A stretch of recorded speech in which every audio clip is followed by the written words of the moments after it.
Актуальные вопросы природопользования в Арктике обсудили сегодня в Северо-Восточном федеральном университете. Университет собрал представителей ведущих университетов страны, специалистов из более 10 городов России.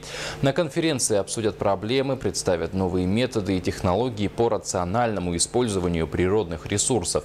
По итогам конференции выпустят научный сборник для организаций по рациональному природопользованию. Также планируется создать отдельный орган по природопользованию в арктических условиях в рамках якутской комплексной экспедиции.